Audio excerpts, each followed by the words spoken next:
Quand on vous dit Madagascar, il est fort probable que vous pensiez au dessin animé du même nom.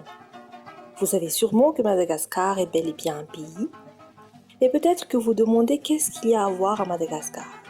Eh bien, vous serez étonné de savoir que ce pays regorge de paysages à vous couper le souffle.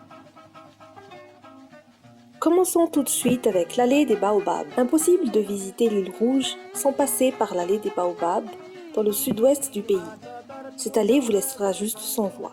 À Morondave, la nature a choisi de disposer ces baobabs vieux de 800 ans le long d'une avenue. Lors du coucher de soleil, les couleurs derrière ces arbres géants offrent un spectacle d'exception. Cet endroit est donc devenu une destination photographique en Afrique et attire un flot illimité de touristes toute l'année. Nuus Irand. Située dans le nord-ouest du pays, Nuus Irand est une belle île secrète recommandée par le magazine Vogue pour voyager. Cette île est accessible uniquement à marée basse. Aussi appelée l'île aux tortues, vous pourrez apercevoir entre autres de nombreuses tortues marines qui viennent y pondre leurs œufs à la tombée de la nuit. Nuus Tankiel. Toujours dans le nord-ouest de Madagascar et non loin de la précédente, se trouve cette petite île inhabitée du nom de Nuus Tankiel. Classé parc national marin et aire protégée, le parc est visité chaque année par de nombreux touristes amateurs de plongée sous-marine. La mer d'Émeraude. Elle se trouve à l'extrême nord du pays. C'est l'un des plus beaux lagons de Madagascar. Rencontre entre l'océan Indien, cette mer dans la mer doit son nom à sa teinte turquoise, due à la faible profondeur de l'eau sur le sable blanc. Pour les amateurs de sport de glisse, la presqu'île de Babaoumbi est l'un des spots ou lieux de surf les plus vantés au monde.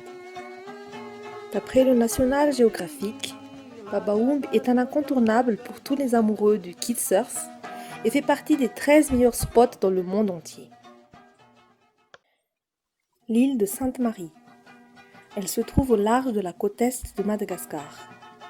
Cette île est aussi appelée Observatoire de baleines. En effet, c'est le sanctuaire que les baleines à bosse ont choisi pour s'accoupler, donner naissance à leurs petits et commencer leur éducation. Les touristes viennent donc en masse pour voir ces géants de mer chanter et danser près de cette île. Le parc national de l'Issalo. Cet endroit est situé dans le sud de Madagascar. Ce décor datant du Jurassique alterne paysages désertiques et canyons verdoyants. C'est aussi le paradis des lémuriens. Lorsque vous commencerez à vous engager dans la forêt, il n'est pas rare qu'un lémurien ou un serpent vous accueille. Au beau milieu de la forêt, découvrez une piscine naturelle, l'endroit parfait pour se reposer après s'être baladé de canyon en canyon. Les Tsings de Bemara. Situés dans le centre-ouest de Madagascar, les Tsings sont classés site patrimoine mondial. Surnommé forêt de pierre, le parc offre un paysage unique au monde.